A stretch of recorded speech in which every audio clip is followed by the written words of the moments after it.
I suppose it's not really so much a style. We just wanted the girls to be more like aspirational women. There's a slight sophistication with the side part. He just wanted it to be very kind of still quite real. There's a little movement in the front, so there's that nod to the 40s, but obviously nothing that felt too kind of belle de jour or anything that was just too kind of like, you know, almost like theatrical in a way. The makeup for the show is invisible. It's here. Here's an invisible girl right now. It looks like nothing. And that's the idea, because everything's kind of broken down and we're using very little of anything. So the lip is very subdued and muted. The cheek is a mix of two lip colors. So there's definition, but it's very light. It's one of those things, if you don't know the process of the breakdown, you wouldn't see much going on, and that's completely fine.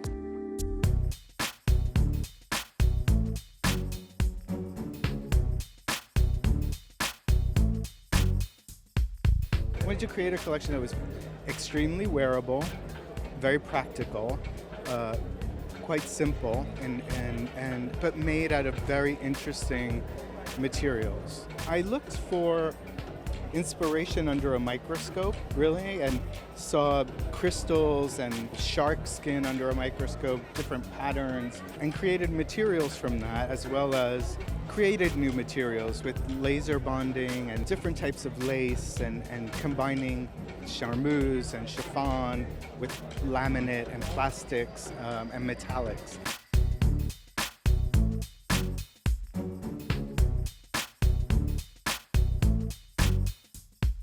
Narciso always goes his own way, and he's kind of constantly refining his style vocabulary, and I think it's sort of interesting to see how it happens, because it's very subtle and nuanced, and it's not about seismic change every season. But it's always, you know, beautifully done, and I find it a very kind of clean, refreshing show to see at the end of a day that maybe has had a bit more noise. It's nice to have something that's so serene in a way. It's his work.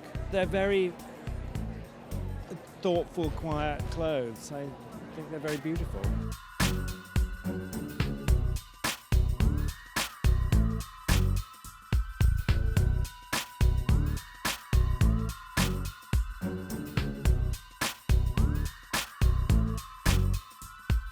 I think Narciso Rodriguez is the best self-editor in New York. The simplicity of the thing, the way he, you know, there's no bling, no bags. I thought it was an example of how to hone the thing down to its purity makes it better.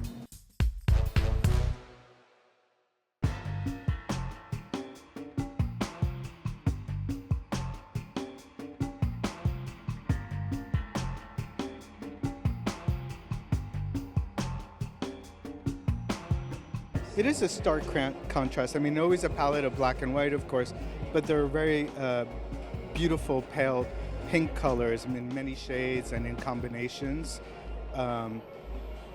Mint, dark green, copper. It's a range of a very pretty color palette.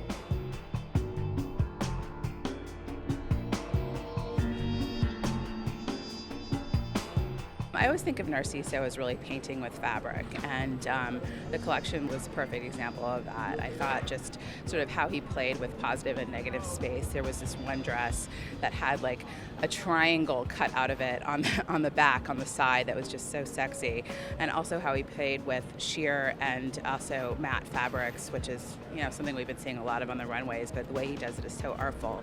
And then he had this embroidery, which, I mean, it reminded me of like a pointilliste painting. I mean, it was just kind of like dabbled on, and just so creative and so sort of unlike anything else. And, you know, there's been a lot of talk about minimalism and this, that, and the other, but he just always brings his own spin to it. That's really incredible.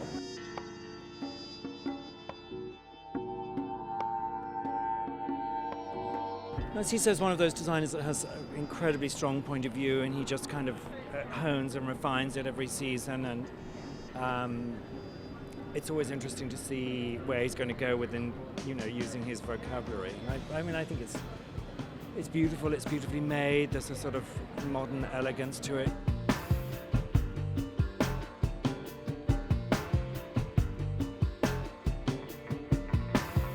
Fashion has changed so much, and I don't know, when we say summer, the clothing delivers when it's still cold outside, and I'm making, I think, pieces to address women's lives that she responds to immediately, that she wears it today and maybe in the summer and maybe in the fall, and hopefully the same in 5 years.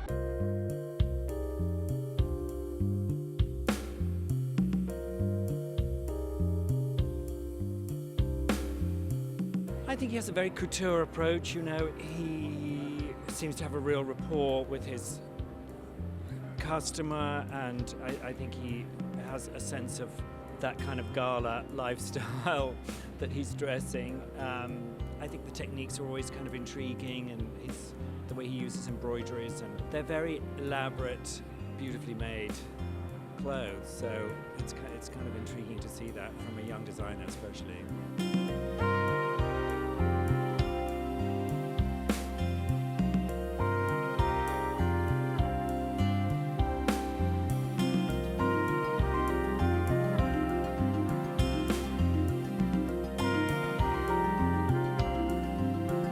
I want you to leave here saying, I want those clothes.